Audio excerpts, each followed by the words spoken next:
ಮೊಟ್ಟ ಮೊದಲಾಗಿ ಪರಮ ಶಿಕ್ಷಕ, ಪರಮ ಸದ್ಗುರು, ಪರಮಪಿತನಾದಂತಹ ಪರಮಪ್ರಿಯ ಶಿವತಂದೆಯ ಸವಿಸ್ಮೃತಿಯಲ್ಲಿ ನಮ್ಮೆಲ್ಲರ ಅಚ್ಚುಮೆಚ್ಚಿನ ಹಿರಿಯ ಸಹೋದರಿಯಾದಂತಹ ರಾಜಯೋಗಿನಿ ಅನ್ಸೂಯಕ್ಕನವರಿಗೆ ತುಂಬು ಹೃದಯದ ಧನ್ಯವಾದಗಳು. ತಮ್ಮ ಆಶೀರ್ವಾದ ಈಗ ನಾನೊಂದು ಕಿರಿಯ ಸಹೋದರಿಗೆ ಸಿಕ್ಕಿದೆ.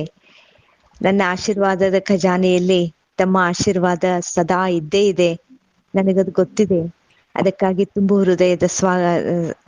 ಹೃದಯದ ಥ್ಯಾಂಕ್ಸ್, ಧನ್ಯವಾದ ಅಕ್ಕನವರಿಗೆ.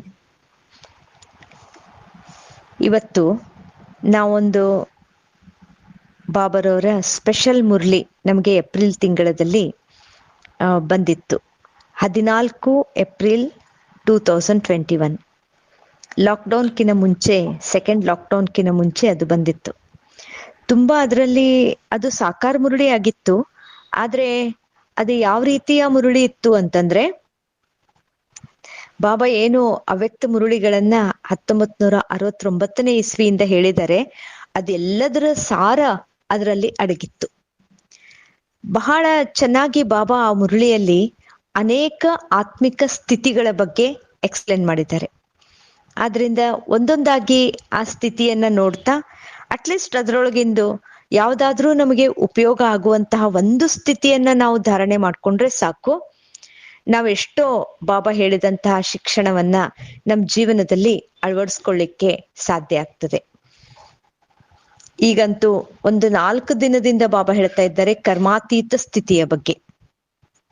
ಯಾವ ರೀತಿ ಕರ್ಮಾತೀತ ಸ್ಥಿತಿ ಅಂದ್ರೆ ಏನು ಅನ್ನೋದನ್ನ ಬಹಳ ಚೆನ್ನಾಗಿ ಸಣ್ಣ ಸಣ್ಣ ಒಂದೊಂದೇ ಲೈನ್ ನಲ್ಲಿ ಬಾಬಾ ಎಕ್ಸ್ಪ್ಲೇನ್ ಮಾಡ್ತಾ ಇದ್ದಾರೆ ಸಿನ್ಸ್ 4 days. ಇವತ್ತಂತೂ ಹೇಳಿದ್ದಾರೆ ಬಾಬಾ, ಕರ್ಮಾತೀತ ಹೊಂದುವಂತಹ ಗುರಿ ನಮ್ದಾಗಿರ್ಬೇಕು. ಕರ್ಮಾತೀತ ಸ್ಥಿತಿ ಅಂತಂದ್ರೇನೆ ಕಬ್ಬಿಣದ ಯುಗದಿಂದ ಚಿನ್ನದ ಯುಗಕ್ಕೆ ಟ್ರಾನ್ಸ್ಫರ್ ಆಗುವಂಥದ್ದು. ಮತ್ತೆ ಮೊನ್ನೆನೂ ಬಾಬಾ ಹೇಳಿದ್ರು, ಇದು ಕರ್ಮಾತೀತ ಸ್ಥಿತಿ ಅಂತಂದ್ರೆ ಯಾವುದು?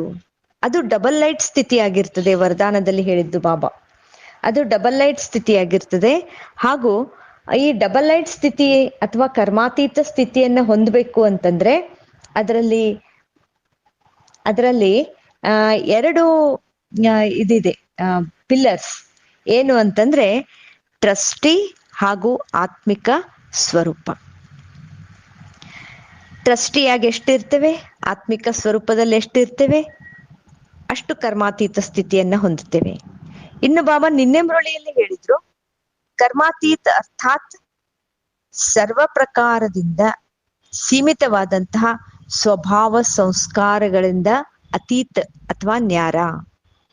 ಹಾಗಾದ್ರೆ ಇಲ್ಲಿ ನಾವೆಲ್ಲ ಈ ಒಂದೊಂದೊಂದೊಂದೊಂದೊಂದು ಸ್ಥಿತಿ ಬಗ್ಗೆ ಬಾಬಾ ಏನೇನ್ ಹೇಳಿದ್ದಾರೆ ಆ ಪಾಯಿಂಟ್ಸ್ ಅನ್ನ ಕಲೆಕ್ಟ್ ಮಾಡ್ಕೊಂಡು ಹಾಗೂ ಏಕಾಂತದಲ್ಲಿ ಕುಳಿತುಕೊಂಡು ಯಾವ ರೀತಿ ನಾವು ಇವೆಲ್ಲ ಸ್ಥಿತಿಗಳನ್ನ ನಮ್ಮದನ್ನಾಗಿ ಮಾಡ್ಕೊಳ್ಬಹುದು, ಮನನ ಚಿಂತನ ಯಾವ ರೀತಿ ಮಾಡಬಹುದು ಅನ್ನೋದನ್ನ ಅಭ್ಯಾಸ ಮಾಡ್ಕೊಂಡಾಗ ನಮ್ಮ ಈಶ್ವರೀಯ ಜೀವನ ಬಹಳ ಸಹಜ ಆಗ್ಬಿಡ್ತದೆ, ನಿರ್ವಿಘ್ನ ಆಗ್ಬಿಡ್ತದೆ. ಇಲ್ಲಿ 14/4/2021 ಮುರಳಿ ಇದು ಓದಿದಾಗಲೇ ಅನಿಸ್ತು ಇದನ್ನ ಚೆನ್ನಾಗಿ ನೋಟ್ಸ್ ಮಾಡ್ಕೊಳ್ಬೇಕು ಅಂತ. ಯಾಕಂದ್ರೆ ಇದೊಂದು ಹೇಳಲಾಗ್ತದಲ್ವಾ, ಮುರಳಿ ಎಲ್ಲಾ ಮುರಳಿಗಳ ಸಾರ ಇದ್ರಲ್ಲಿ ಬಂದ್ಬಿಡ್ತು. ಯಾವ ರೀತಿ ಸ್ಥಿತಿಯನ್ನ ನಾವು ರೂಪಿಸ್ಕೊಳ್ಬೇಕು ಅನ್ನೋದನ್ನ ಬಾಬಾ ಇಷ್ಟು ಸವಿಸ್ತಾರವಾಗಿ ಚೆನ್ನಾಗಿ ಒಂದೊಂದೇ ಸ್ಥಿತಿನ ವಿಸ್ತಾರವಾಗಿ ಹೇಳಿದ್ದಾರೆ. ಮೊಟ್ಟ ಮೊದಲಾಗಿ ಬಾಬಾ ಈ ಮುರಳಿಯಲ್ಲಿ ಹೇಳಿದ್ದು ಅಂತರ್ಮುಖತಾ ಸ್ಥಿತಿ. ಅಂತರ್ಮುಖತಾ ಸ್ಥಿತಿಯನ್ನ ಅವಶ್ಯವಾಗಿ ಧಾರಣೆ ಮಾಡ್ಕೊಳ್ಬೇಕು. ಯಾಕೆಂದ್ರೆ ಇದರಲ್ಲಿ ಬಹಳಷ್ಟು ಕಲ್ಯಾಣ ಅಡಗಿದೆ. ಈ ಸ್ಥಿತಿಯನ್ನ ಧಾರಣೆ ಮಾಡ್ಕೊಂಡ್ರೆ ಅಚಲ, ಸ್ಥಿರ, ತಾಳ್ಮೆಯುತವಾದಂತಹ ನಿರ್ಮಾಣ ಚಿತ್ತ ಮುಂತಾದ ದೈವಿ ಗುಣಗಳ ಧಾರಣೆ ಈಸಿಯಾಗಿ ಆಗ್ಬಿಡ್ತದೆ. ಆಮೇಲೆ ಇನ್ನೊಂದು ಬಾಬಾ ಹೇಳಿದ್ರು, ಅಂತರ್ಮುಖಿಯಾಗಿ ಜ್ಞಾನ ರೂಪ ಸ್ಥಿತಿಯಲ್ಲಿದ್ಕೊಂಡು ಪರಮಾತ್ಮನ ಮಹಾವಾಕ್ಯಗಳನ್ನ ನಾವು ಕೇಳಿದಾಗ ನಮ್ಮ ಕಲ್ಯಾಣನು ಮಾಡ್ಕೊಳ್ಬಹುದು, ಮತ್ತೊಬ್ಬರ ಕಲ್ಯಾಣನು ಕೂಡ ಮಾಡ್ಲಿಕ್ಕೆ ಸಾಧ್ಯ ಆಗ್ತದೆ. ಈ ಅಂತರ್ಮುಖತಾ ಸ್ಥಿತಿ ಅಂತಂದ್ರೆ ಇದು ಬರೀ ಜ್ಞಾನವನ್ನ ಬರೀ ಕೇಳೋದಷ್ಟೇ ಇಲ್ಲ. ಜ್ಞಾನ ಜ್ಞಾನವನ್ನ ಅರ್ಥ ಮಾಡ್ಕೊಂಡು ತಿಳ್ಕೊಂಡು ಧಾರಣೆ ಮಾಡ್ಕೊಳ್ಳಿಕ್ಕೆ ಈ ಸ್ಥಿತಿ ಬಹಳ ಈಸಿ ಆಗ್ತದೆ. ಇಲ್ಲ ಅಂದ್ರೆ ಆ ನಾವು ನಾವು ಬರೀ ಇಷ್ಟೇ ಮಾಡ್ತಾ ಇರ್ತೀವಿ. ನಾವು ಮುರುಳಿಯನ್ನ ಕೇಳ್ತೀವಿ, ಆಮೇಲೆ ಅದನ್ನ ರಿಪೀಟ್ ಮಾಡ್ತೀವಿ ಅಷ್ಟೇ. ಆದ್ರೆ ಇಲ್ಲಿ ಮುರುಳಿಯನ್ನ ಕೇಳಿ ರಿಪೀಟ್ ಮಾಡೋದಷ್ಟೇ ಅಲ್ಲ, ಅದನ್ನ ಧಾರಣೆ ಮಾಡ್ಕೊಂಡು ಸ್ವರೂಪದಲ್ಲಿ ತರಬೇಕಾಗಿದೆ. ಈಗ ಆ ಸ್ಟೇಜ್ ಈಗ ನಮ್ದೆಲ್ಲ ಆಗ್ಬೇಕಾಗಿದೆ. ಅದಕ್ಕೆ ಆಧಾರ ಅಂತರ್ಮುಖತಾ ಸ್ಥಿತಿ ಅಂತ ಬಾಬಾ ಈ ಅಂತರ್ಮುಖತೆ ಬಗ್ಗೆ ಎಕ್ಸ್ಪ್ಲೇನ್ ಮಾಡಿದ್ದಾರೆ. ಇನ್ನು ಯಾವಾಗ ಈ ರೀತಿ ನಾವು ಮಹಾವಾಕ್ಯಗಳನ್ನ ಧಾರಣೆ ಮಾಡಿಕೊಂಡು ಸ್ವರೂಪದಲ್ಲಿ ತಗೊಂಡ್ ಬರ್ತೇವೆ ಅಂತರ್ಮುಖತೆಯ ಆಧಾರದಿಂದ, ಆಗ ಮಾಯೆ ಎಂದಿಗೂ ನಮ್ಮ ಹತ್ರ ಬರ್ಲಿಕ್ಕೆ ಸಾಧ್ಯ ಇಲ್ಲ. ಅದಕ್ಕಾಗಿ ಬಾಬಾ ಹೇಳ್ತಾರೆ, ಓ ಮಕ್ಕಳೇ, ಏಕ್ದಮ್ ಅಂತರ್ಮುಖಿ ಆಗಿಬಿಡಿ. ಇನ್ನೊಂದು ಸ್ಥಿತಿ ಬಗ್ಗೆ ಬಾಬಾ ಈ ಮುರುಳಿಯಲ್ಲಿ ಹೇಳಿದ್ದಾರೆ. ಅದೇನಂತಂದ್ರೆ ಸಮರ್ಪಣತಾ ಸ್ಥಿತಿ, ಸ್ವಾಹ ಅಂತ ಹೇಳ್ತಾರೆ ಬಾಬಾ. ಈ ಪರಮಾತ್ಮನಿಂದ ರಚನೆ ಮಾಡಲ್ಪಟ್ಟಂತಹ ಅವಿನಾಶಿ ರಾಜಸ್ವ ಅಶ್ವಮೇಧ ಜ್ಞಾನ ಯಜ್ಞದ ಪ್ರತಿ ನಮ್ಮ ತನು ಮನ ಧನ ಸಂಪೂರ್ಣವಾಗಿ ಸ್ವಾಹ ಮಾಡುವಂತಹ ರಹಸ್ಯ ಬಹಳ ಸೂಕ್ಷ್ಮ ಆಗಿದೆ. ಇನ್ನು ಸ್ವಾಹ ಅಂತಂದ್ರೆ ಏನು ಬಾಬಾ ಡೆಫಿನೇಷನ್ ಹೇಳ್ತಾ ಇದ್ದಾರೆ. ಸ್ವಾಹ ಅಂತಂದ್ರೆ ಅರ್ಪಣೆ ಅಂತಂದ್ರೆ ಸತ್ತೋಗ್ಬಿಡುದು, ಮರ್ಚುಕ. ಯಾವಾಗ ನಾವು ಬಾಬನ ಮುಂದೆ ಸ್ವಾಹ ಆಗ್ಬಿಡ್ತೇವೆ, ಆ ಸಮಯದಿಂದ ಹಿಡಿದು ನಮ್ದೇನೇನಿಲ್ಲ ಎಲ್ಲ ಬಾಬನಿಗೆ ಅರ್ಪಣೆ ಆಗಿ ಆಯ್ತು. ಎಲ್ಲವೂ ಯಜ್ಞದ ಪ್ರತಿ, ನಮ್ಮದೇನು ನಮ್ಮದಾಗಿ ಪರ್ಸನಲ್ ಅಂತ ಏನೇನೂ ಇಲ್ಲ. ಈ ರೀತಿ ನಮ್ಮ ಜೀವನದಲ್ಲಿ ಸ್ವಾಹ ಆಗಿರ್ಬೇಕು. ಮತ್ತೆ ಮನಸ್ಸಿನಲ್ಲೂ ಕೂಡ ಯಾವುದೇ ಅಶುದ್ಧ ಸಂಕಲ್ಪ ವಿಕಲ್ಪಗಳು ಬರಲೇಬಾರ್ದು. ಎಲ್ಲವನ್ನ ಪರಮಾತ್ಮನಿಗೆ ಅರ್ಪಣೆ ಮಾಡಿದಾಗಲೇ ಆಗ ನಮ್ಮ ಸ್ಥಿತಿ ಶಾಂತ ಶುದ್ಧ ಆಗ್ಲಿಕ್ಕೆ ಸಾಧ್ಯ. ಯಾವುದೆಲ್ಲ ಅಶುದ್ಧತೆ ಇದೆ, ಆ ಅಶುದ್ಧ ಸಂಕಲ್ಪಗಳೆಲ್ಲ ಶಾಂತ ಆಗ್ತಾ ಹೋಗ್ತವೆ. ಯಾಕೆಂದ್ರೆ ಪರಮಾತ್ಮನಿಗೆ ಅರ್ಪಣೆ ಆಗಿತ್ತು. ಮನಸ್ಸು ಮಾಯ ಕೈಯಲ್ಲಿ ಕೊಟ್ರೆ ಅನೇಕ ವಿಕಲ್ಪಗಳು ಉತ್ಪನ್ನ ಆಗ್ಬಿಡ್ತದೆ. ಅದಕ್ಕಾಗಿ ಸಮರ್ಪಣತಾ ಸ್ಥಿತಿ ಹೇಗಿರ್ಬೇಕು ಅನ್ನೋದನ್ನ ಬಾಬಾ ಎಕ್ಸ್ಪ್ಲೇನ್ ಮಾಡಿದ್ದಾರೆ. ಒಂದೊಂದ್ಸಲ ಸಂಕಲ್ಪ ವಿಕಲ್ಪಗಳು ಬರ್ತಾ ಇದ್ರೆ ಮನಸ್ಸು ಸಂಪೂರ್ಣವಾಗಿ ಪರಮಾತ್ಮನಿಗೆ ಸ್ವಾಹ ಆಗ್ಲಿಲ್ಲ. ಆದ್ರಿಂದ ಸರ್ವಸ್ವ ತ್ಯಾಗಿ ಮಕ್ಕಳೇ ಅಂತ ಬಾಬಾ ಒಂದು ಸ್ವಮಾನದಿಂದ ಸಂಬೋಧಿಸಿ ನಮಗೆ ಹೇಳ್ತಾ ಇದ್ರೆ, ಎಲ್ಲ ಗುಹ್ಯ ರಹಸ್ಯವನ್ನ ಅರ್ಥ ಮಾಡ್ಕೊಳ್ಳಿ. ಎಲ್ಲಾ ತಿಳ್ಕೊಂಡು ಕರ್ಮ ಮಾಡ್ತಾ ಸಾಕ್ಷಿಯಾಗಿ ತಮ್ಮನ್ನ ತಾವು ನೋಡ್ತಾ ಬಹಳ ಎಚ್ಚರಿಕೆಯಿಂದ ಮುಂದುವರಿತಾ ಹೋಗಿ. ಒಂದೊಂದು ಸಂಕಲ್ಪನೂ ಕೂಡ ಶುಭಾಬನಿಗೆ ಅರ್ಪಣೆಯಾಗಿರ್ಬೇಕು. ಇದನ್ನ ಚೆಕಿಂಗ್ ಮಾಡ್ಕೊಳ್ಳಿ. ಇನ್ನೊಂದು ಬಾಬಾ ಈ ಮುರುಳಿಯಲ್ಲಿ ಈ ಮುರುಳಿ ಹೇಗಿತ್ತು ಅಂತಂದ್ರೆ encyclopaedia of godly knowledge, Ishwariya ಜ್ಞಾನದ ಒಂದು ಡಿಕ್ಷನರಿ ಅಂತ ಅನ್ಕೊಳ್ಳಿ, ಏನೋ ಒಂದು ದೊಡ್ಡ ಒಂದು ಖಜಾನೆ ಅಂತ ಅನ್ಕೊಳ್ಳಿ, ಹಾಗೂ ಎಲ್ಲಾ ಈಶ್ವರಿಯ ಜ್ಞಾನದ ಸಾರ ಅಂತ ಅನ್ಕೊಳ್ಳಿ. ಬಾಬಾ ಈ ಮುರುಳಿಯಲ್ಲಿ ಹೇಳಿದ್ದಾರೆ. ಇನ್ನು ಇನ್ನೊಂದು ಡಿಫ್ರೆಂಟ್ ಅವಸ್ಥಾ ಬಾಬಾ ಎಕ್ಸ್ಪ್ಲೇನ್ ಮಾಡ್ತಾ ಇದ್ದಾರೆ. ಈಗ ಬಹಳ ಸುಂದರವಾಗಿ ನಮ್ಮೆಲ್ಲರ ಜೀವನಕ್ಕೆ ಇದು ಅತ್ಯಂತ ಬೇಕಾಗಿರುವಂತಹ ಒಂದು ಸ್ಥಿತಿಯನ್ನ ಬಾಬಾ ಎಕ್ಸ್ಪ್ಲೇನ್ ಮಾಡಿದ್ದಾರೆ. ಅದಾಗಿದೆ ಆತ್ಮಿಕ ಪ್ರೇಮ ಸ್ವರೂಪದ ಸ್ಥಿತಿ. ನಾವೆಲ್ಲ ಇಷ್ಟೇ ತಿಳ್ಕೊಂಡ್ವಿ, ಬಹಳ ಪ್ರೀತಿಯಿಂದ ಎಲ್ಲರೊಟ್ಟಿಗೆ ಇರೋದು ಅಂತ ಅನ್ಕೊಂಡಿದ್ದೇವೆ. ಆದ್ರೆ ಬಾಬಾ ಮತ್ತೊಂದು ರೀತಿಯಾದಂತಹ ಪ್ರೇಮದ ಸ್ಥಿತಿಯನ್ನ, ದಿವ್ಯ ಪ್ರೇಮ ಅಂತ ಹೇಳ್ಬೋದು, ಅದನ್ನ ಶುದ್ಧ ಪ್ರೇಮ ಅಂತ ಹೇಳ್ಬೋದು, ಸತ್ಯ ಪ್ರೇಮ ಅಂತ ಹೇಳ್ಬೋದು, ಮಧುರ ರಮಣಿಕ ಪ್ರೇಮ ಅಂತ ಹೇಳ್ಬೋದು, ಆತ್ಮಿಕ ಪ್ರೇಮ, ಅದನ್ನ ಬಾಬಾ ಎಕ್ಸ್ಪ್ಲೇನ್ ಮಾಡ್ತಾ ಇದ್ದಾರೆ. ಅದು ಏನಾಗಿದೆ ಅಂತಂದ್ರೆ ಅದರಲ್ಲಿ ಧಾರಣೆನೂ ಬಂತು. ಗೋಪಿ ವಲ್ಲಭ ತನ್ನ ಗೋಪಿಯರೊಂದಿಗೆ ತಿಳಿಸ್ಕೊಡ್ತಾ ಇದ್ದಾರೆ, ಏನಂತಂದ್ರೆ ಬಾಬನ ಮಕ್ಕಳು ಎಲ್ಲೆಲ್ಲ ಇದ್ದಾರಲ್ಲ, ಹೇ ಪ್ರಾಣೋ ಅಂತ ಹೇಳ್ತಿದ್ದಾರೆ ಬಾಬಾ. ಓ ನನ್ನ ಪ್ರಾಣ ಪ್ರಿಯ ಮಕ್ಕಳೇ ಅಂತ. ಏನಂದ್ರೆ ಒಂದು ಹೂವನ್ನ ವ್ಯಾಲ್ಯೂಬಲ್ ಮಾಡ್ಬೇಕು, ಅದನ್ನ ಅಮೂಲ್ಯ ಮಾಡ್ಬೇಕು ಅಂತಂದ್ರೆ ಆ ಮಾಲಿಗೆ ಮುಳ್ಳುಗಳನ್ನ ತೆಗೆದು ಹಾಕ್ಬೇಕಾಗ್ತದೆ.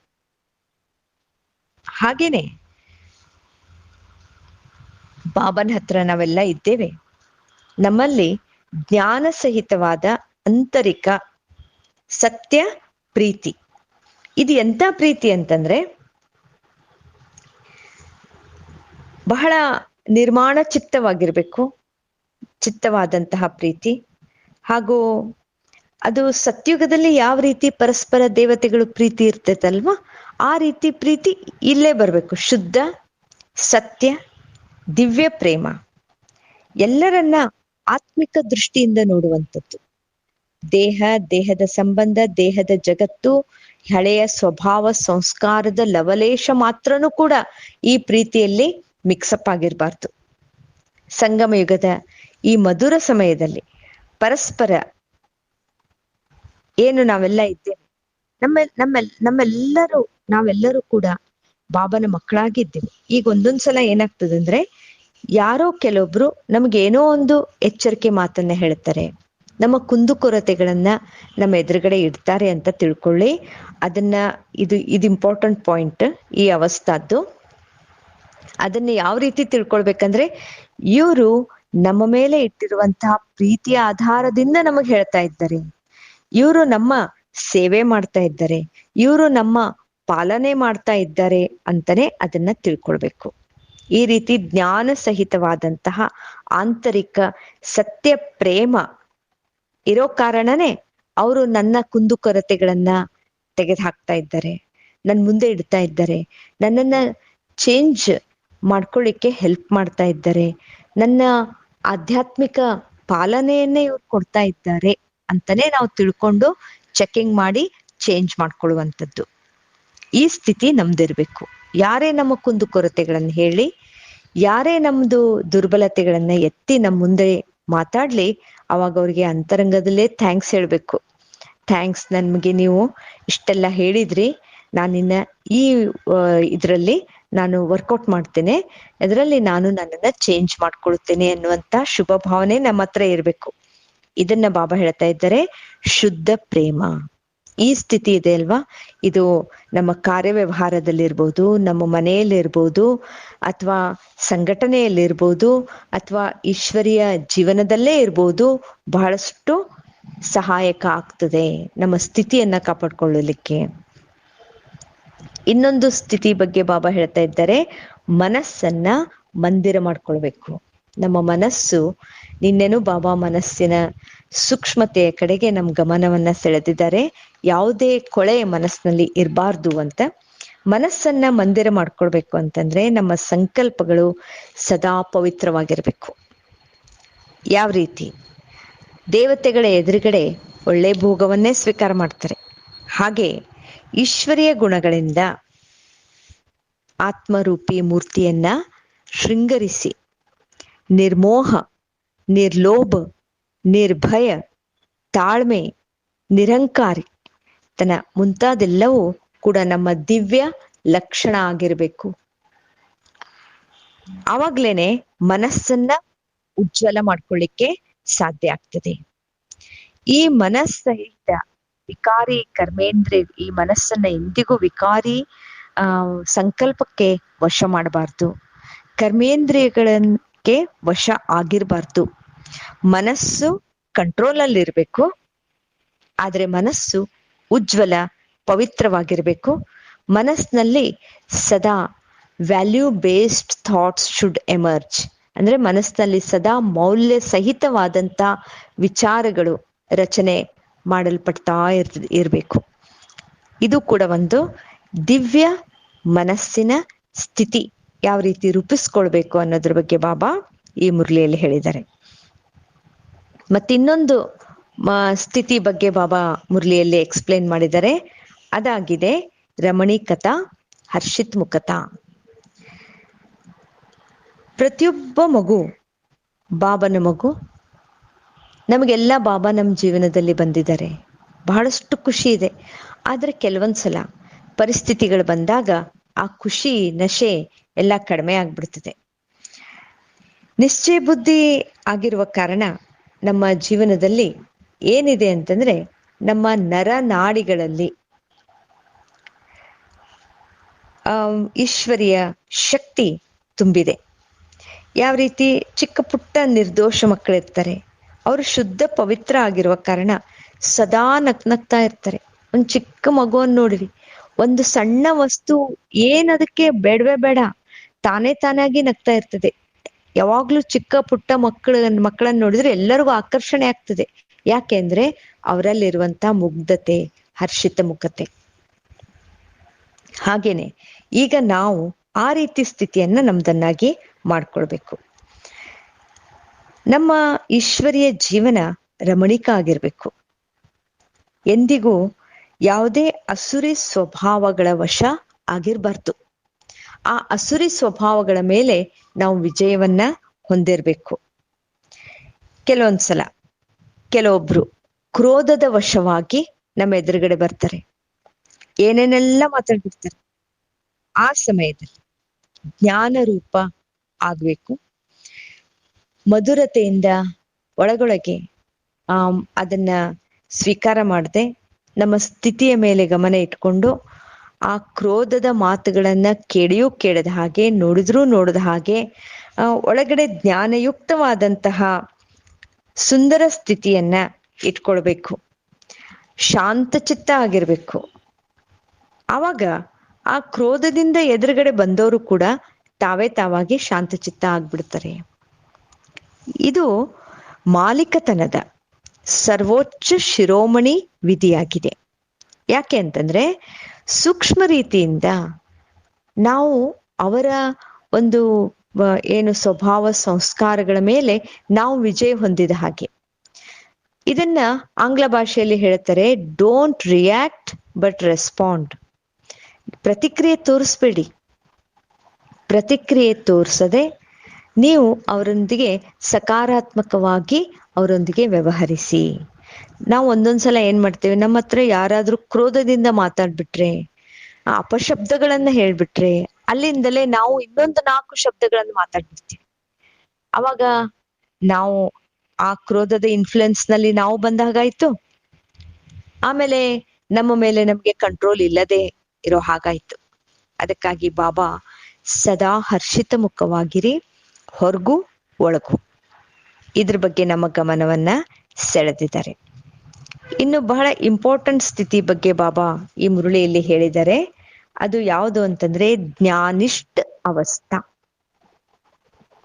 ಜ್ಞಾನಿಷ್ಠ ಅಂತಂದ್ರೆ ಅದು ಎಕ್ಸ್ಪ್ಲೇನ್ ಮಾಡಿದ್ದಾರೆ ಬಾಬಾ. ಯಾವ ರೀತಿ ಶಿವಬಾಬಾ ಪ್ರೇಮ ಸ್ವರೂಪನೂ ಕೂಡ ಆಗಿದ್ದಾರೆ, ಬಾಬಾ ಪ್ರೇಮದ ಸಾಗರನೂ ಕೂಡ ಆಗಿದ್ದಾರೆ. ಜೊತೆಗೆ ಬಾಬಾ ನಾಲೆಜ್ಫುಲ್, ಜ್ಞಾನೇಶ್ವರ ಬೀಜ ರೂಪನೂ ಆಗಿದ್ದಾರೆ. ಅಂದ್ರೆ ಶಿವಬಾಬಾನಲ್ಲಿ ಸಂಪೂರ್ಣ ಜ್ಞಾನನೂ ಇದೆ, ಸಂಪೂರ್ಣ ಪ್ರೇಮನೂ ಇದೆ. 2 ಕ್ವಾಲಿಟೀಸ್ ಇದಾವೆ ಶಿವಬಾಬಾನಲ್ಲಿ. ಆದ್ರೆ ಬಾಬಾನಲ್ಲಿ ಇರೋದು ಫಸ್ಟ್ ಏನಂತಂದ್ರೆ ಜ್ಞಾನ, ಅನಂತರ ಪ್ರೇಮ. ಒಂದ್ ವೇಳೆ ಜ್ಞಾನರಹಿತವಾದಂತ ಪ್ರೇಮ ಇತ್ತು ಅಂತಂದ್ರೆ, ಜ್ಞಾನರಹಿತವಾದ ಪ್ರೇಮ ಇತ್ತು ಅಂತಂದ್ರೆ ಹಲ್ಚಲ್ನಲ್ಲಿ ಬಂದ್ಬಿಡ್ತಾರೆ ಆತ್ಮರುಗಳು. ಅದಕ್ಕೆ ಎಲ್ಲರ ಮೇಲೆ ನಮ್ದು ಪ್ರೀತಿ ಇರ್ಲಿ, ಆದ್ರೆ ಅದರಲ್ಲಿ ಜ್ಞಾನ ಮಿಕ್ಸ್ ಆಗಿರ್ಲಿ. ಜ್ಞಾನ ಮಿಕ್ಸ್ ಆಗೋದು ಅಂತಂದ್ರೆ ಏನು, ನಮಗೆ ಬಾಬಾ ಹೇಳ್ಕೊಟ್ಟಿದ್ದಾರೆ. ಎಲ್ಲರೂ ಆತ್ಮರುಗಳು, ಎಲ್ಲರೂ ಶಿವಬಾಬಾನ ಮಕ್ಕಳು. ನಮ್ಮ ಮನೆಯಲ್ಲೇ ಇರ್ಬೋದು, ನಮ್ಮ ಮನೆಯಲ್ಲಿ ಇರುವಂತ ಮಕ್ಕಳು ಇರ್ಬೋದು, ಅಥವಾ ರಿಲೇಟಿವ್ಸ್ ಇರ್ಬೋದು, ಸಂಬಂಧಿಗಳಿರ್ಬೋದು, ಇವರೆಲ್ಲ ಶಿವಬಾಬಾನ ಮಕ್ಕಳು. ನನ್ನ ಮಕ್ಕಳು, ನನ್ನ ತಂದೆ ತಾಯಿ, ನನ್ನ ಅಣ್ಣ ತಮ್ಮ ಆ ರೀತಿ ಅಲ್ಲ. ಇವರು ಶಿವಬಾಬಾನ ಮಕ್ಕಳು. ನಾನಿಲ್ಲಿ ಇವರ ಸೇವೆಗಾಗಿ ಇದ್ದೇನೆ. ಇವರ ಜ್ಞಾನ, ಇವರ ಪಾಲನೆಯನ್ನ ಜ್ಞಾನಯುಕ್ತವಾಗಿ ಮಾಡ್ಲಿಕ್ಕೆ ಶಿವಬಾಬಾರವರು ನನ್ನನ್ನಿಲ್ಲಿ ಇಟ್ಟಿದ್ದಾರೆ ಎನ್ನುವಂತ ಭಾವನೆ ಒಳಗಡೆ ಇದ್ಕೊಂಡು, ಆಮೇಲೆ ಅದ್ರ ಜೋಡಿ ಮಿಕ್ಸ್ ಅವರೊಂದಿಗೆ ಪ್ರೀತಿಯಿಂದ ವ್ಯವಹಾರ. ಇದೇನಾಗಿದೆ ಅಂತಂದ್ರೆ ಜ್ಞಾನಿಷ್ಠ ಅವಸ್ಥಾ. ನಮ್ಮ ಪರಿಸರದಲ್ಲಿ, ನಮ್ಮ ಮನೆಯಲ್ಲಿ, ನಮ್ಮ ಕಾರ್ಯ ವ್ಯವಹಾರದಲ್ಲಿ ನಾವು ಈ ರೀತಿ ಸ್ಥಿತಿಯಿಂದ ಅವರೊಟ್ಟಿಗೆ ವ್ಯವಹಾರ ಮಾಡಬೇಕು. ಒಂದ್ ವೇಳೆ ನಾವು ಬರೀ ಜ್ಞಾನದ ರೂಪದಲ್ಲಿ ಅಷ್ಟೇ ವ್ಯವಹಾರ ಮಾಡಿದ್ರೆ ತುಂಬಾ ಡ್ರೈ, ಒಣ, ಅದರಲ್ಲಿ ರಸನೇ ಇರಲ್ಲ. ಶುಭವ ನೋಡಿ ಜ್ಞಾನನು ಹೇಳ್ತಾರೆ, ಎಷ್ಟು ಪ್ರೀತಿ ಅವರ ಕಣ್ಣಿನಲ್ಲಿ ಕಂಡು ಬರ್ತಾ ಇರ್ತದೆ. ಹಾಗೇನೆ ನಮ್ದು ಜ್ಞಾನಿಷ್ಠ ಅವಸ್ಥಾ, ಜ್ಞಾನ ಮತ್ತು ಆತ್ಮಿಕವಾದಂತಹ ಪ್ರೀತಿ, ಶುದ್ಧ ಪ್ರೀತಿ, ದಿವ್ಯ ಪ್ರೀತಿ, ಇದನ್ನ ಮಿಕ್ಸ್ ಮಾಡಿ ನಾವು ನಮ್ಮ ಕಾರ್ಯವ್ಯವಹಾರದಲ್ಲಿ ಅದನ್ನ ತರಬೇಕಾಗಿದೆ. ಇನ್ ಕೆಲವೊಂದ್ಸಲ ಅನೇಕ ಮಕ್ಕಳಿಗೆ ಏನಿರ್ತದೆ ಅಂತಂದ್ರೆ, ನಾವು ಕೂಡ ಧ್ಯಾನದಲ್ಲಿ ಹೋಗ್ಬೇಕು ಅಂತೆಲ್ಲ ಆ ರೀತಿ ಇರ್ತದೆ. ಆದ್ರೆ ಬಾಬಾ ಹೇಳಿದರೆ ಧ್ಯಾನಿಷ್ಠ ಅವಸ್ಥಾ ಸರಿಯಲ್ಲ, ಜ್ಞಾನಿಷ್ಠ ಅವಸ್ಥಾ ಚೆನ್ನಾಗಿ. ಧ್ಯಾನದಲ್ಲಿ ಹೋಗುದು ಆಸೆ ಇಟ್ಕೊಳ್ಬೇಡಿ ಅನ್ನೋದ್ರ ಕಡೆನೂ ಕೂಡ ಗಮನ ಸೆಳೀತಾ ಇದ್ದಾರೆ. ಆ ಸ್ಥಿತಿ ಸರಿಯಲ್ಲ. ಮೊನ್ನೆನೂ ಕೂಡ ಬಾಬಾ ಹೇಳಿದ್ದಾರೆ, ಅದು ಬರೀ ಭೋಗ ಇಡ್ಲಿಕ್ಕೆ ಮಾತ್ರ ಕೆಲವೊಬ್ಬರಿಗೆ ಆ ವರದಾನ ಸಿಕ್ಕಿದೆ. ಆದ್ರೆ ಅದರಲ್ಲಿ ಜ್ಞಾನನೂ ಇಲ್ಲ, ಯೋಗನೂ ಇಲ್ಲ. ಇಲ್ಲಿ ಬಾಬಾ ಜ್ಞಾನಯುಕ್ತವಾದಂತಹ ಪ್ರೇಮದ ಸ್ಥಿತಿಯಲ್ಲಿ ತಾವೆಲ್ಲರೂ ಇರಿ ಅನ್ನುವಂತಹ ಸಂದೇಶವನ್ನ ಮಕ್ಕಳಿಗೆ ಕೊಡ್ತಾ ಇದ್ದಾರೆ. ಇದನ್ನ ಜ್ಞಾನಿಷ್ಠ ಅವಸ್ಥಾ. ಈಗ ಇನ್ನೊಂದು ಸ್ಥಿತಿ ಬಗ್ಗೆ ಬಾಬಾ ಎಕ್ಸ್ಪ್ಲೇನ್ ಮಾಡಿದ್ದಾರೆ. ಅದೇನು ಅಂತಂದ್ರೆ, ಈಗ ಪ್ರಸ್ತುತ ಸಮಯದಲ್ಲಿ ನಮ್ಮೆಲ್ಲರಿಗೂ ಬೇಕಾಗಿರುವಂತಹ, ನಾವೆಲ್ಲರೂ ಕಂಪಲ್ಸರಿ ಮ್ಯಾಂಡೇಟರಿಲಿ ನಾವು ಪ್ರಾಕ್ಟೀಸ್ ಮಾಡಲೇಬೇಕಾಗಿರುವಂತಹ ಸ್ಥಿತಿ ಅದೇನಂದ್ರೆ ಸಾಕ್ಷಿ ಸ್ಥಿತಿ. ಈಗ ಏನೇನೆಲ್ಲ ನಡೀತಾ ಇದೆ ಜಗತ್ತಿನಲ್ಲಿ ನಾವೆಲ್ಲ ನೋಡ್ತಾ ಇದ್ದೇವೆ. ಅಂತಿಮ ಸಮಯ ಅಂತೂ ಆರಂಭ ಆಗೋಗ್ಬಿಟ್ಟಿದೆ. ಈಗ ಇಷ್ಟು ಅನಿಶ್ಚಿತತೆ ಇದೆ ಅಂದ್ರೆ, ನಾವು ಮೊದ್ಲೆಲ್ಲ ಎಲ್ಲ ಪ್ಲಾನಿಂಗ್ ಮಾಡ್ತಿದ್ದೆವು ಫ್ಯೂಚರ್ದ್ದು. ಈಗ ಇವತ್ತಿನ ದಿನದ ಪ್ಲಾನಿಂಗ್ ಏನ್ ಮಾಡಿದ್ದೇವೆ, ಇವತ್ತಿನ ದಿನದ ಮಾತ್ರ. ನಾಳೆ ಮತ್ತೆ ಏನಾಗ್ತದೆ ನಮಗ್ ಗೊತ್ತಿಲ್ಲ, ಯಾವ ರೀತಿ ಲಾಕ್ಡೌನ್ ಆಗ್ತದೆ ಗೊತ್ತಿಲ್ಲ.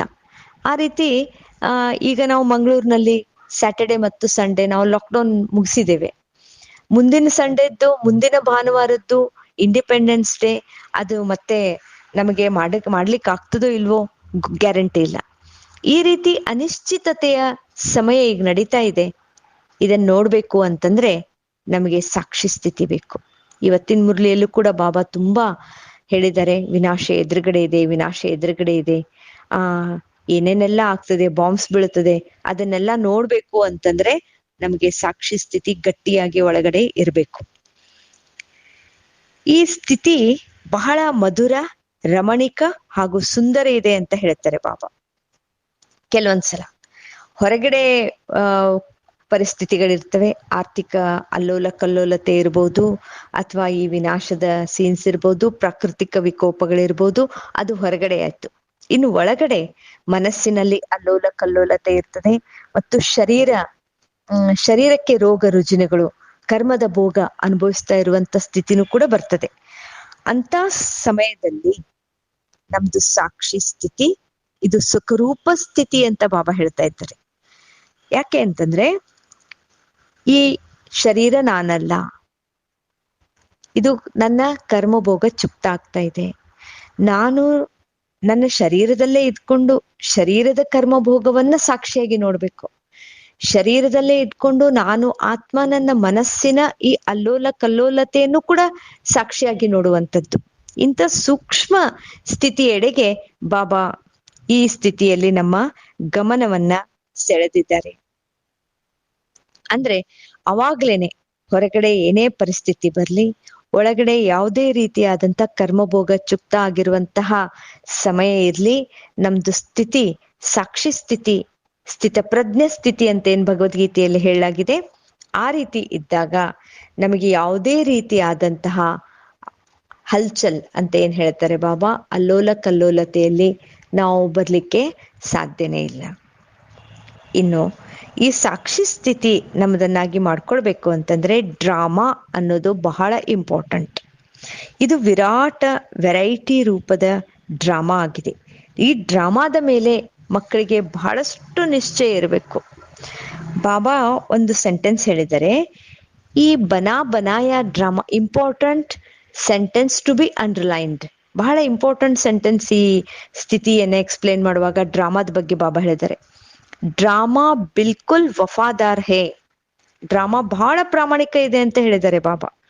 ಯಾಕೆಂದ್ರೆ ಯಾರ್ಯಾರ್ದು ಯಾವ್ಯಾವ ಪಾತ್ರ ಇದೆ, ಡ್ರಾಮಾ ಅದನ್ನ ಪೂರ್ಣ ರೀತಿಯಿಂದ ಅವರಿಂದ ಅಭಿನಯ ಮಾಡಿಸ್ತಾ ಇದೆ. ಒಂದು ಚೂರು ಆಚೆ ಈಚೆ ಆಗದೆ, ಒಂದು ಡೈಲಾಗ್ ಆಚೆ ಈಚೆ ಆಗದೆ. ಯಾಕಂದ್ರೆ ಡ್ರಾಮಾ ಬಹಳ ಆನೆಸ್ಟ್ ಇದೆ ಬಾಬನಿಗೆ. ಅದರಿಂದ ಪ್ರತಿಯೊಂದು ಪಾತ್ರವನ್ನ ಬಹಳ ಅಕ್ಯುರೇಟ್ಲಿ ಅಭಿನಯ ಮಾಡಿಸ್ತಾ ಇದೆ. ಈಗ ನಾವು ಎದುರುಗಡೆ ನಮಗೆ ಕಾಣಿಸ್ಬೋದು, ಇವರು ತಪ್ಪು ಮಾಡ್ತಾ ಇದ್ದಾರೆ, ಇವರು ಸರಿ ಇದ್ದಾರೆ, ಅದು ನಮ್ಮ ಪಾಯಿಂಟ್ ಆಫ್ ವ್ಯೂ. ಆದ್ರೆ ಡ್ರಾಮಾದ ಪಾಯಿಂಟ್ ಆಫ್ ವ್ಯೂ ನಲ್ಲಿ ಎಲ್ಲರೂ ರೈಟ್, ಯಾರ್ದು ದೋಷ ಇಲ್ಲ, ಎಲ್ಲರೂ ತಮ್ಮ ತಮ್ಮ ಪಾತ್ರವನ್ನ ಅಕ್ಯುರೇಟ್ಲಿ ಮಾಡ್ತಾ ಇದ್ದಾರೆ. ಇದು ಡ್ರಾಮಾ ಹೇಳಿಕೊಡ್ತಾ ಇದೆ, ಡ್ರಾಮಾದ ಪಾಯಿಂಟ್. ಎಂದಿಗೂ ಈ ಡ್ರಾಮಾದ ಮೇಲೆ ಸಂಶಯ ಮಾಡ್ಲಿಕ್ಕಿಲ್ಲ. ಯಾಕೆ ಅಂತಂದ್ರೆ ಎಲ್ಲರೂ ತಮ್ಮ ತಮ್ಮ ಪಾತ್ರ ಆಕ್ಟಿಂಗ್ ಮಾಡ್ತಾ ಇದ್ದಾರೆ. ಯಾಕೆ ಅದು ಕೆಟ್ಟ ಪಾತ್ರನೇ ಇರ್ಬೋದು, ಆದ್ರೆ ಅದರಲ್ಲಿ ಕಲ್ಯಾಣ ಅಡಗಿದೆ. ಯಾಕೆಂದ್ರೆ ಡ್ರಾಮಾದ ಪ್ರತಿಯೊಂದು ಸೆಕೆಂಡ್ ನಲ್ಲಿ, ಪ್ರತಿಯೊಂದು ಸೀನ್ ನಲ್ಲಿ ಕಲ್ಯಾಣ ತುಂಬಿಕೊಂಡಿದೆ. ಅದಕ್ಕಾಗಿ ಒಂದು ಉದಾಹರಣೆ ಹೇಳ್ತಾರೆ ಬಾಬಾ. ಸಿನಿಮಾ ಅಥವಾ ಬೈಸ್ಕೋಪ್ ಅಂತ ಏನ್ ಹೇಳ್ತೇವೆ, ಅದರಲ್ಲಿ ಭಿನ್ನ ಭಿನ್ನ ರೂಪಧಾರಿಗಳು ಬೇರೆ ಬೇರೆ ಆಕ್ಟಿಂಗ್ ಮಾಡ್ತಾ ಇರ್ತಾರೆ. ಕೆಲವೊಬ್ಬರ ಪಾತ್ರ ಹೀಗಿರ್ತದೆ ಅಂದ್ರೆ ವಿಲನ್ ಪಾತ್ರನೇ ಇರ್ತದೆ, ಆದ್ರೆ ಹೀರೋನ್ ಪಾರ್ಟ್ಗಿಂತ ಜನ ವಿಲನ್ ಪಾತ್ರಧಾರಿಯನ್ನೇ ಬಹಳ ಒಪ್ಕೊಂಡ್ಬಿಟ್ಟಿರ್ತಾರೆ. ಯಾಕಂದ್ರೆ ಅಷ್ಟು ಚೆನ್ನಾಗಿ ಪಾರ್ಟ್ ಅವ್ರು ಮಾಡಿರ್ತಾರೆ. ಹಾಗೆ ಇಲ್ಲಿ ತಿಳ್ಕೊಳ್ಬೇಕು, ಇದೊಂದು ಆಟ ಆಗಿದೆ. ಕೆಲವೊಬ್ಬರಿಗೆ ಒಳ್ಳೆ ಪಾತ್ರ, ಕೆಲವೊಬ್ಬರಿಗೆ ಕೆಟ್ಟ ಪಾತ್ರ ಸಿಕ್ಕಿದೆ. ಯಾವ ರೀತಿ ನಾವು ಹೊರಗಡೆ ಇರುವಂತಹ 3 ಗಂಟೆಯ ಬೈಸ್ಕೋಪ್ ಅಥವಾ ಸಿನಿಮಾ ಅಥವಾ ನಾಟಕವನ್ನ ಸಾಕ್ಷಿಯಾಗಿ ನೋಡ್ತೇವೆ, ಹಾಗೇನೆ ಈ ಅನಾದಿ ನಾಟಕವನ್ನು ಕೂಡ ಸಾಕ್ಷಿಯಾಗಿ ನಾವು ನೋಡ್ಬೇಕಾಗಿದೆ. ಇದನ್ನ ಬಹಳ ಚೆನ್ನಾಗಿ ಈ ಪಾಯಿಂಟ್ ಅನ್ನ ಧಾರಣೆ ಮಾಡ್ಕೊಳ್ಬೇಕು ಸಂಘಟನೆಯಲ್ಲಿ. ಈ ಪಾಯಿಂಟ್ ನಮಗೆ ಚೆನ್ನಾಗಿ ಧಾರಣೆ ಆದಾಗ ಸರ್ವ ಈಶ್ವರೀಯ ಗುಣಗಳ ಧಾರಣೆ ಮಾಡ್ಕೊಳ್ಳಿಕ್ಕೆ ಸಾಧ್ಯ ಆಗ್ತದೆ. ಶಾಂತ ಚಿತ್ತ, ನಿರ್ಮಾಣ ಚಿತ್ತ ಹಾಗೂ ಮಧುರ ಶೀತಲ ಸ್ಥಿತಿಯನ್ನ ನಮ್ಮದನ್ನಾಗಿ ಮಾಡ್ಕೊಳ್ಳಿಕ್ಕೆ ಸಾಧ್ಯ ಆಗ್ತದೆ. ಆದ್ರಿಂದ ಸಾಕ್ಷಿ ಸ್ಥಿತಿಯನ್ನ ನಮ್ದನ್ನಾಗಿ ಮಾಡ್ಕೊಳ್ಬೇಕಂದ್ರೆ ಅದಕ್ಕೆ ಬಹಳಷ್ಟು ಇಂಪಾರ್ಟೆಂಟ್ ಇದೆ. ಯಾವ್ದಂತಂದ್ರೆ ಡ್ರಾಮಾದ ಮೇಲೆ ನಿಶ್ಚಯ, ಡ್ರಾಮಾದ ಪ್ರತಿಯೊಂದು ಪಾತ್ರಧಾರಿಗಳ ಮೇಲೆ ನಿಶ್ಚಯ. ಇನ್ ಮತ್ತೊಂದು ಸ್ಥಿತಿಯನ್ನ ಎಕ್ಸ್ಪ್ಲೇನ್ ಮಾಡ್ತಾ ಇದ್ದಾರೆ ಬಾಬಾ. ಅದು ಏನಾಗಿದೆ ಅಂತ, ಅದು ಯಾವ ಸ್ಥಿತಿ ಅಂತಂದ್ರೆ ತಾಳ್ಮೆ. ತಾಳ್ಮೆಯ ಸ್ಥಿತಿಯನ್ನ ಬಾಬಾ ಈ ಮುರಳಿಯಲ್ಲಿ ಎಕ್ಸ್ಪ್ಲೇನ್ ಮಾಡಿದ್ದಾರೆ. ಈ ತಾಳ್ಮೆ ಅದನ್ನ ಬಾಬಾ ಇಂಗ್ಲಿಷ್ ನಲ್ಲಿ ಹೇಳಿದ್ದಾರೆ, ವೇಟ್ ಅಂಡ್ ಸಿ, ಕಾಯ್ದು ನೋಡು. ಯಾಕಂದ್ರೆ ಒಮ್ಮೆಲೆ ಹೇಸ್ಟಿಲಿ ಅಥವಾ ಗಡಿಬಿಡಿ ಹರಿಬರಿಯಿಂದ ಯಾವುದೇ ಡಿಸಿಷನ್ ತಗೊಳ್ಬೇಡ. Wait and see. ಈ ತಾಳ್ಮೆ ಅಥವಾ ಧೈರ್ಯವತ್ ಅವಸ್ಥಾ, ಇದನ್ನ ನಮ್ಮ ಜೀವನದಲ್ಲಿ ಧಾರಣೆ ಮಾಡ್ಕೊಳ್ಬೇಕಂದ್ರೆ ಮುಖ್ಯವಾದ ಫೌಂಡೇಶನ್ ಆಗಿದೆ. ನೆನ್ಪಿನಲ್ಲಿ ಇಟ್ಕೊಳ್ಬೇಕು, ವೇಟ್ ಅಂಡ್ ಸಿ. ವೇಟ್ ಅಂತಂದ್ರೆ ತಾಳ್ಮೆ, ನಿಲ್ಲು ಅಂತ. ಆಮೇಲೆ ಸಿ ಅಂದ್ರೆ ನೋಡು. ಹೇಗೆ ನೋಡುದು? ಈಗಾಗ್ಲೇ ಸಾಕ್ಷಿ ಸ್ಥಿತಿಯಲ್ಲಿ ಬಾಬಾ ಹೇಳ್ಕೊಟ್ಟಿದ್ದಾರೆ, ಸಾಕ್ಷಿಯಾಗಿ ನೋಡು. ಆದ್ರೆ ಸ್ಥಿತಿ ಶಾಂತ ಚಿತ್ತವಾಗಿ ಇಟ್ಕೋ ಅಂತ ಹೇಳ್ತಾ ಇದ್ದಾರೆ ಬಾಬಾ. ನಮ್ಮ ಅಂತರಂಗದಲ್ಲಿ ಮೊದಲು ತಾಳ್ಮೆಯನ್ನ ಧಾರಣೆ ಮಾಡ್ಕೊಳ್ಬೇಕು. ಆಮೇಲೆ ತಾಳ್ಮೆಯುತವಾದಂತಹ ಧಾರಣೆಯ ಫೌಂಡೇಶನ್ ನಿಂದ ಈ ವಿರಾಟ ಡ್ರಾಮಾವನ್ನ ಸಾಕ್ಷಿಯಾಗಿ ನೋಡ್ಬೇಕು. ಎಲ್ಲಿವರೆಗೆ ನಮ್ಮ ಧೈರ್ಯವತ್ ಅಥವಾ ತಾಳ್ಮೆಯುತವಾದಂತಹ ಗುಣವನ್ನ ನಾವು ಧಾರಣೆ ಮಾಡೋದಿಲ್ವೋ, ಸಮಯ ಬಂದಾಗ ಮನಸ್ಸು ವಿಚಲಿತ ಆಗ್ಬಿಡ್ತದೆ, ಏರ್ಪೇರ್ನಲ್ಲಿ ಬರ್ತದೆ. ಬಾಬಾ ಹೇಳ್ತಾರಲ್ವಾ, ಅಂಗದನ ಸಮಾನ. ಅಚಲ ಅಡೋಲವಾಗಿರ್ಬೇಕಂದ್ರೆ ಒಳಗಡೆ ತಾಳ್ಮೆ ಇರಬೇಕು. ಇನ್ನು ಕೆಲವೊಂದ್ಸಲ ಏನಾಗ್ತದೆ ಅಂದ್ರೆ ಬಾಬಾ ಹೇಳ್ತಾ ಇದ್ದಾರೆ, ಹೇ ಪುರುಷಾರ್ಥ ಪ್ರಾಣಿ, ಜರಾ ಟೆಹರೋ, ಒಂದ್ ಸ್ವಲ್ಪ ನಿಲ್ಲು, ರಹಸ್ಯವನ್ನ ಅರ್ಥ ಮಾಡ್ಕೊ. ಈ ಸೀನ್ ಯಾಕೆ ನನ್ನ ಎದುರುಗಡೆ ಬಂದಿದೆ, ಈ ದೃಶ್ಯ ಯಾಕೆ ನನಗೆ ಕಾಣ್ತಾ ಇದೆ, ಅಥವಾ ಈ ಪರಿಸ್ಥಿತಿ ನನ್ನ ಎದುರುಗಡೆ ಯಾಕೆ ಬಂದಿದೆ ಅಂತಂದ್ರೆ ಇಲ್ಲಿ ನಾನೇನೋ ಒಂದು ಪಾಠ ಕಲಿಬೇಕಾಗಿದೆ, ಇದು ಪರೀಕ್ಷಾ ರೂಪದಲ್ಲಿ ಬಂದಿದೆ, ನನ್ನನ್ನು ಮುಂದುವರಿಸಲಿಕ್ಕೆ ಬಂದಿದೆ. ಆದ್ರಿಂದ ಇಂತಹ ಒಂದು ತಾಳ್ಮೆಯುತವಾದಂತಹ ಸ್ಥಿತಿಯನ್ನ ನೋಡಿ, ಬಂದಿರುವ ಪರಿಸ್ಥಿತಿಯನ್ನ ಪರೀಕ್ಷಿಸಿ ಪರಿಶೀಲಿಸಿ ನಾವು ಒಂದೊಂದು ಹೆಜ್ಜೆ ಮುಂದಿಟ್ಕೊಂಡು ಹೋಗ್ಬೇಕಾಗ್ತದೆ. ಅದಕ್ಕಾಗಿ ನಿಶ್ಚಯ ಬುದ್ಧಿಯಾಗಿರ್ಬೇಕು, ಸಾಕ್ಷಿ ದೃಷ್ಟ ಆಗಿರ್ಬೇಕು, ಮುಖ ಹರ್ಷಿತವಾಗಿರ್ಬೇಕು, ಅಂತರಂಗದಲ್ಲಿ ತಾಳ್ಮೆ ಇರಬೇಕು. ಆವಾಗ ಅಚಲ ಅಡೋಲ ಸ್ಥಿತಿ ನಮ್ದಾಗ್ಲಿಕ್ಕೆ ಸಾಧ್ಯ ಆಗ್ತದೆ. ಬಹಳ ಸಮಯದಿಂದ ಯಾರು ಸಾಕ್ಷಿ ಸ್ಥಿತಿಯನ್ನ ಅಭ್ಯಾಸ ಮಾಡ್ಕೊಂಡಿರ್ತಾರೆ ಅವರು ತಮ್ಮ ಜೀವನದಲ್ಲಿ ಎಲ್ಲಾ ಪರೀಕ್ಷೆಯನ್ನ ಪಾಸ್ ಮಾಡ್ತಾ ಹೋಗ್ತಾರೆ. ಬಾಬಾ ಎಷ್ಟು ಚೆನ್ನಾಗಿ ಹೇಳ್ತಾ ಇದ್ದಾರೆ ಅಂದ್ರೆ, ಪ್ರಿಯ ಫೂಲೋ, ನನ್ನ ಪ್ರೀತಿಯ ಹೂಗಳೇ, ಮುಂದೆ ಬರುವಂತಹ ಭಾರಿ ಪರೀಕ್ಷೆಗಳು ಬರ್ತವೆ. ಬಾಬಾ ಹೇಳಿದರೆ ಇಂಥ ಅನೇಕ ಪರಿಸ್ಥಿತಿಗಳು ಬರ್ತವೆ, ಪರ್ವತದಂತಹ ಪರಿಸ್ಥಿತಿಗಳೇ ಅಥವಾ ಪರ್ವತದಂತಹ ಸಮಸ್ಯೆಗಳೇ ನಮ್ಮ ಮೇಲೆ ಉರುಳಲಿವೆ. ಆ ಪರೀಕ್ಷೆಗಳಲ್ಲಿ ಪಾಸ್ ಆಗ್ಬೇಕು ಅಂತಂದ್ರೆ ಯೋಗ ಬಲ ಇರ್ಬೇಕು, ಯೋಗ ಬಲವನ್ನ ಜಮಾ ಮಾಡ್ಕೊಳ್ತಾ ಹೋಗ್ಬೇಕು. ಎಷ್ಟು ಯೋಗ ಬಲ ಜಮಾ ಮಾಡ್ಕೊಳ್ತೇವೆ, ಎಷ್ಟು ಪುರುಷಾರ್ಥ ಮಾಡ್ತೇವೆ, ಅಷ್ಟು ಪಾಸ್ ಆಗ್ತಾ ಹೋಗ್ತೇವೆ. ಇಲ್ಲ ಅಂತಂದ್ರೆ ಈ ಗಾಬರಿಯಲ್ಲೇ ಫೇಲ್ ಆಗ್ಬಿಡ್ತೇವೆ. ಆದ್ರಿಂದ ಫಸ್ಟ್ ತಮ್ಮ ಈಶ್ವರ್ಯ ಫೌಂಡೇಶನ್, ಈ ದಿವ್ಯ ಗುಣಗಳ ಧಾರಣೆ ಇರ್ಬೋದು. ಈಗೇನು ಬಾಬಾ ಇಷ್ಟೊಂದೆಲ್ಲ ಸ್ಥಿತಿ ಬಗ್ಗೆ ಹೇಳಿದ್ದಾರೆ, ಈ ಎಲ್ಲಾ ಸ್ಥಿತಿಗಳನ್ನ ನಮ್ಮದನ್ನಾಗಿ ಮಾಡಿಕೊಂಡು ಮುಂದುವರಿಬೇಕು. ಮತ್ತೊಂದು ಸ್ಥಿತಿ ಬಗ್ಗೆ ಬಾಬಾ ಹೇಳಿದ್ದಾರೆ, ಶಾಂತ ಸ್ಥಿತಿ. ನಮಗೆ ಎಲ್ಲರಿಗೂ ಗೊತ್ತಿದೆ ನಾವು ಯಾರು ಅಂತಂದ್ರೆ, ನಮಗೆಲ್ಲ ಹೇಳ್ತಾರೆ ನೀವು ಅವರು ಓಂ ಶಾಂತಿಯವರು ಅಂತ ಹೇಳ್ಬಿಡ್ತಾರೆ. ಎಲ್ಲಾ ದೈವಿ ಗುಣಗಳಲ್ಲಿ ಮುಂಚೂಣಿಯಲ್ಲಿ ಎದ್ದು ಕಾಣುವಂತಹ ಸ್ಥಿತಿ ಯಾವುದು ಅಂತಂದ್ರೆ ಶಾಂತ ಸ್ಥಿತಿ. ಬಹಳ ಸುಂದರವಾಗಿ ಈ ಮುರಳಿಯಲ್ಲಿ ಬಾಬರವರು ಎಕ್ಸ್ಪ್ಲೇನ್ ಮಾಡಿದ್ದಾರೆ. ಇಲ್ಲೂ ಕೂಡ ಪ್ರೇಮ ಸ್ವರೂಪದ ಸ್ಥಿತಿಯಲ್ಲಿ ಹೇಳಿದ ಹಾಗೇನೆ ಜ್ಞಾನ ಸ್ವರೂಪದ ಸ್ಥಿತಿಯಲ್ಲಿ ಸ್ಥಿತ ಆಗಿ ಶಾಂತ ರೂಪ ಸ್ಥಿತಿ ತಾನಾಗಿ ಬಂದ್ಬಿಡ್ತದೆ.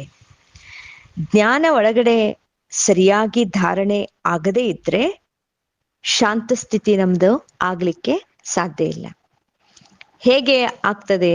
ಜ್ಞಾನ ಒಳಗಡೆ ತುಂಬಿಕೊಳ್ಬೇಕು ಅಂತಂದ್ರೆ ಅನೇಕ ಬಾರಿ ಬಾಬಾ ಹೇಳ್ತಾ ಇರ್ತಾರೆ, ಜ್ಞಾನವನ್ನ ಮನನ ಮಾಡಿ. ಮನನ ಮಾಡುವುದು ಹೇಗೆ ಅಂತ ಎದ್ಗಡೆ ಒಂದು ಪ್ರಶ್ನೆ ಬರ್ತದೆ. ಯಾವ ರೀತಿ ಮನನ ಮಾಡ್ಬೇಕು, ಹೇಗೆ ಮನನ ಮಾಡ್ಬೇಕು? ಈಗ ನಿನ್ನೆ ಮುರಳಿಯಲ್ಲಿ ಬಾಬಾ ಒಂದು ಶಬ್ದ ಹೇಳಿದ್ರು, ವಿಶಾಲ ಭವ. ವರದಾನ ಕೊಟ್ರು ಬಾಬಾ. ವಿಶಾಲ ಭವದಲ್ಲಿ ಏನೇನ್ ಅಡಕವಾಗಿದೆ? ವಿಶಾಲ ಸೇವಾ, ವಿಶಾಲ ಬುದ್ಧಿ, ವಿಶಾಲ್ ದಿಲ್ ಹಾಗೂ ವಿಶಾಲ ಸಂಸ್ಕಾರ. ಈ 4 ಹೇಳಿದ್ರು ಬಾಬಾ. ವಿಶಾಲ ಬುದ್ಧಿ, ವಿಶಾಲ ದಿಲ್, ವಿಶಾಲ್ ಸೇವಾ, ವಿಶಾಲ್ ಸಂಸ್ಕಾರ. ಹಾಗಾದ್ರೆ ಈ ವಿಶಾಲ ಅಂತಂದ್ರೆ ಹದ್ನಿಂದ ಬೇಹದ್, ಸೀಮಿತದಿಂದ ಅಸೀಮಿತ, ಲಿಮಿಟೆಡ್ ನಿಂದ ಅನ್ಲಿಮಿಟೆಡ್ ಹೋಗುದು. ನಮ್ಮ ಬುದ್ಧಿ ವಿಶಾಲ ಆಗಿರ್ಬೇಕು ಅಂತಂದ್ರೆ ಬಾಬಾ ಮುರಳಿಯಲ್ಲಿ ಬುದ್ಧಿ ಬಗ್ಗೆ ಏನೇನ್ ಹೇಳಿದ್ದಾರೆ? ನಮ್ಮ ಬುದ್ಧಿ ವಿಶಾಲವಾಗಿರ್ಬೇಕು ಅಂತಂದ್ರೆ ಬುದ್ಧಿ ಫಸ್ಟ್ ಶುಭಾಬನ್ ಜೊತೆಗೆ ಕನೆಕ್ಟೆಡ್ ಆಗಿರ್ಬೇಕು. ನಾವು ಯಾವಾಗ ಹಳೆ ಜಗತ್ತಿನಲ್ಲಿ ಇರ್ತೇವೆ, ಬುದ್ಧಿ ಲಿಮಿಟೆಡ್ ಇರ್ತದೆ. ದೇಹದ ಜಗತ್ತು ಹಳೆಯ ಸ್ವಭಾವ ಸಂಸ್ಕಾರದಲ್ಲಿ ಸಿಕ್ಕಾಕೊಂಡಿರ್ತದೆ. ಈ ಬುದ್ಧಿ ಬಾಬನ್ ಜೊತೆಗೆ ಕನೆಕ್ಟ್ ಆದಾಗ ಅನ್ಲಿಮಿಟೆಡ್ ಆಗ್ತದೆ, ಆಗ ವಿಶಾಲ ಬುದ್ಧಿ ಆಗ್ತದೆ. ಈ ವಿಶಾಲ ಬುದ್ಧಿ ಹೇಗಿರ್ತದೆ ಅಂತಂದ್ರೆ ಅದು ಪಾರಸ್ ಬುದ್ಧಿಯಾಗಿರ್ತದೆ. ವಿಶಾಲ ಬುದ್ಧಿ ತೀಕ್ಷ್ಣವಾಗಿರ್ತದೆ. ವಿಶಾಲ ಬುದ್ಧಿ ಇಷ್ಟು ವಿಶಾಲತೆ ಇರ್ತದೆ ಅಂತಂದ್ರೆ, ಬೇಹದ್ನಲ್ಲಿ ಇರ್ತದೆ ಅಂತಂದ್ರೆ ಯಾವುದೇ ರೀತಿಯಂತ ಲಿಮಿಟೆಡ್ ನಲ್ಲಿ ಅದು ಬಂದಿರೋದಿಲ್ಲ. ಬೇಹದ್ ಕಾ ದೃಷ್ಟಿ ವೃತ್ತಿ ವಿಶಾಲ ಬುದ್ಧಿಯಲ್ಲಿ ಇರ್ತದೆ. ಹಾಗೆ ಒಂದೊಂದೇ ಪಾಯಿಂಟ್ ತಕೊಳ್ತಾ ಹೋದಂತೆ ಈಗ ವಿಶಾಲ್ ದಿಲ್ ಇರ್ಬೋದು, ವಿಶಾಲ್ ಸಂಸ್ಕಾರ ಇರ್ಬೋದು, ಒಂದೊಂದೇ ತಗೊಂಡು ಅದರಲ್ಲಿ ಯಾಕೆ ಹೀಗೆ ಬಾಬಾ ಹೇಳಿದ್ರು ಅಂತ ನಮಗೆ ನಾವೇ ಪ್ರಶ್ನೆ ಮಾಡ್ಕೊಂಡು ಉತ್ತರವನ್ನ ಕಂಡ್ಕೊಳ್ಳುವಂತಹ ಪ್ರಯತ್ನ ಮಾಡ್ತಾ ಇರ್ಬೇಕು. ಈ ರೀತಿ ಮನನ ಮಾಡ್ತಾ ಹೋದಂತೆ ಒಳಗಡೆ ಶಕ್ತಿ ತುಂಬ್ತಾ ಹೋಗ್ತದೆ. ಯಾವಾಗ ಮನನ ಮಾಡಿದಂತಹ ಪಾಯಿಂಟ್ಸ್ ನಮ್ಮ ಹತ್ರ ಇರ್ತವೆ, ಆಗ ಪರಿಸ್ಥಿತಿ ಬಂದಾಗ ಅಕ್ಯುರೇಟ್ ಆ ಪಾಯಿಂಟ್ ನೆನಪಾಗ್ಬಿಡ್ತದೆ. ನೆನಪಾದಾಗ ಅಲ್ಲಿ ನಾವು ಪರಿಶೀಲನಾ ಶಕ್ತಿನೂ ನಮ್ ಜೊತೆಗೆ ಬಂದ್ಬಿಡ್ತದೆ. ಅವಾಗ ಯಾವ ರೀತಿ ಹೇಗೆ ನಾವು ಮಾತಾಡ್ಬೇಕು, ಯಾವ ರೀತಿ ನಾವು ವ್ಯವಹಾರ ಮಾಡ್ಬೇಕು ಅನ್ನೋದು ನಮ್ಗೆ ಗೊತ್ತಾಗ್ಬಿಡ್ತದೆ. ಏನ್ ಡಿಸಿಷನ್ ತಗೊಳ್ಬೇಕು ಗೊತ್ತಾಗ್ತದೆ. ಯಾಕಂದ್ರೆ ಜ್ಞಾನದ ಮನನ ಶಕ್ತಿ ಒಳಗಡೆ ಇದ್ದಿರುವ ಕಾರಣ ಅವಾಗ ಶಾಂತಿ ತಾನಾಗಿ ಇರ್ತದೆ. ಇಲ್ಲಿ ಶಾಂತಿಯ ವಾತಾವರಣವನ್ನ ಎಲ್ಲ ಕಡೆ ಹರಡಿಸು ಅಂತ ಬಾಬಾ ಹೇಳ್ತಾರಲ್ಲ, ಅದನ್ನ ಯಾವ ರೀತಿ ಹರಡಿಸೋದು? ನಾವೇ ಇಲ್ಲಿ ಶಾಂತಿಯ ಬೆಳಕಿನಿಂದ ತುಂಬಿರುವಂತವರು ಆದಾಗ ತಾನಾಗಿ ವೈಬ್ರೇಷನ್ಸ್ ಶಾಂತಿಯಲ್ಲಿ ಹರಡ್ತಾ ಹೋಗ್ತದೆ. ನಾವೇನ್ ಹೀಗೇನೆ ಹರಡಿಸ್ಬೇಕಂತ ಏನಿಲ್ಲ. ಅದಕ್ಕಾಗಿ ಜ್ಞಾನದ ಮನನ ಸ್ಥಿತಿಯಲ್ಲಿ ಸ್ಥಿತ ಆದಾಗ ಶಾಂತಿಯ ಗುಣ ತಾನಾಗಿ ನಮ್ಮಲ್ಲಿ ಧಾರಣೆ ಮಾಡ್ಕೊಳ್ಳಿಕ್ಕೆ ಸಾಧ್ಯ ಆಗ್ತದೆ. ಏಕಾಂತದಲ್ಲಿ ಕುಳಿತುಕೊಂಡು ಆದಷ್ಟು ಏಕಾಂತದಲ್ಲಿ ಯಾವಾಗ ಸಮಯ ಸಿಗ್ತದೆ ಆಗಾಗ ಏಕಾಂತದಲ್ಲಿ ಕುಳಿತುಕೊಂಡು ಜ್ಞಾನದ ಮನನ ಚಿಂತನ, ಏನ್ ಬಾಬಾ ಇವತ್ತು ಹೇಳಿದ್ದಾರೆ, ಯಾವ ರೀತಿ ನಾನು ಇದನ್ನ ಈ ಪಾಯಿಂಟ್ ಅನ್ನ ಇನ್ನೂ ಆಳದಲ್ಲಿ ಇದಕ್ಕೆ ಹೋಗಿ ಯಾವ್ಯಾವ ಹೊಸ ಪಾಯಿಂಟ್ಗಳು ನಾನು ನನ್ನದನ್ನಾಗಿ ಮಾಡ್ಕೊಳ್ಬಹುದು ಅನ್ನೋದನ್ನು ಕೂಡ ತಂದುಕೊಳ್ಬಹುದು. ಈ ನಾವು ಮನನ ಮಾಡಿ ಆ ಸ್ಥಿತಿಯನ್ನ ರೂಪಿಸ್ಕೊಳ್ಬಹುದು. ಅದಕ್ಕಾಗಿ ಬಹಳಷ್ಟು ಸಮಯದ ಉಪರಾಮ ಸ್ಥಿತಿ ಇರಬೇಕು.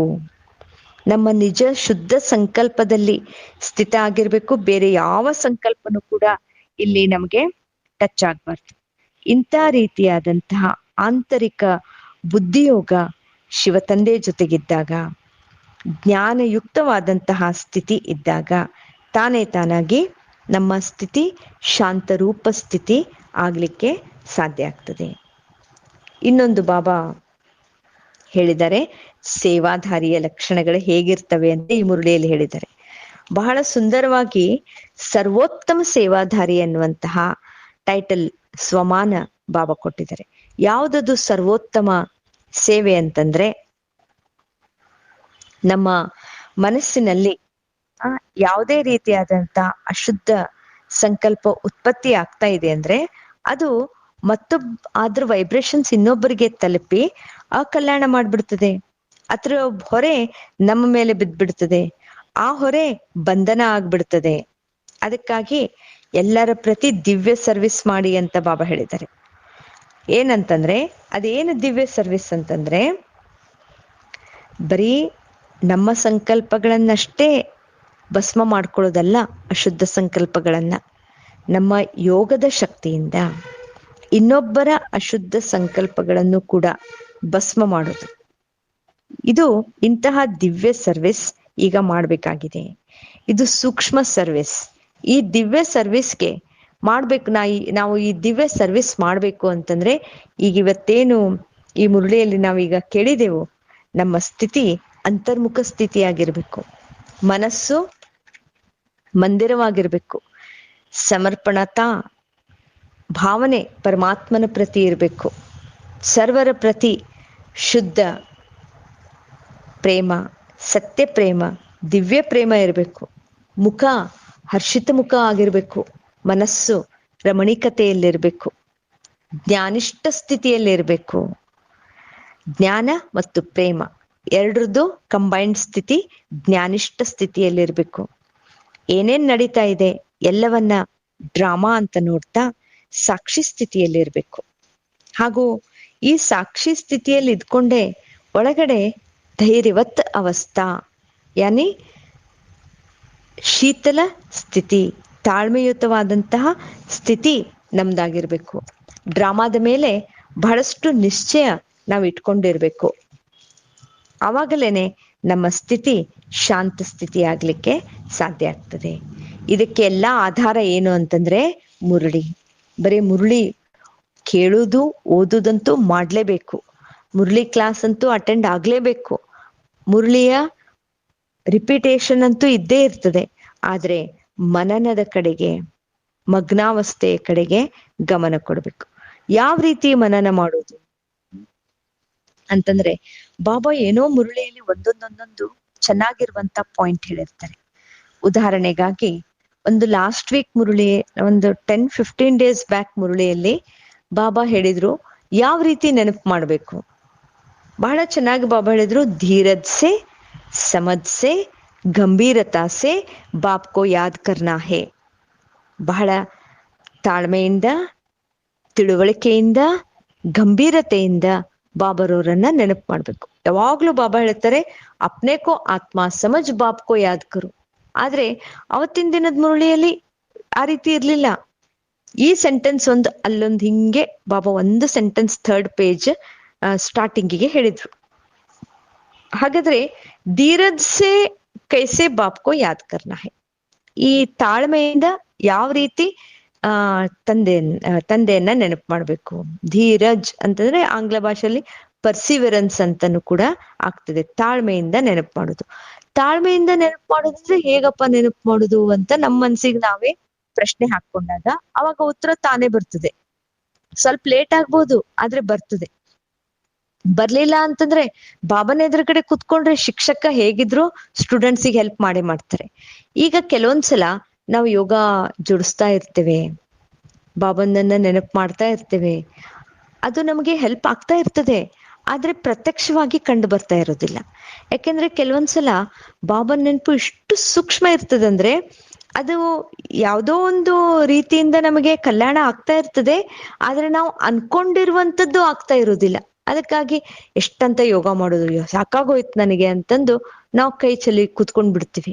ಅದಕ್ಕೆ ಬಾಬಾ ಹೇಳ್ತಾರೆ, ನೀವು ನಿರಂತರವಾಗಿ, ಅಖಂಡವಾಗಿ, ಅಚಲವಾಗಿ, ಅಡೋಲವಾಗಿ, ಒಂದು ಅಖಂಡ ಅಂದ್ರೆ ಒಂದು ಚೂರು ಕಟ್ ಮಾಡ್ಲಾರ್ದ ಹಾಗೆ, ಇವತ್ ನಾವು ಮಾಡಿದ್ವಿ ನಾಳೆ ಬಿಟ್ವಿ ಅಂತ ಅಲ್ಲ, ಬಹಳ ಪ್ರೀತಿಯಿಂದ ಶಿವ ತಂದೆಯನ್ನ ತಾಳ್ಮೆಯಿಂದ, ನಂಗೆ ರಿಸಲ್ಟ್ ಬರ್ಬೇಕು ಅಂತ ಇಲ್ಲ.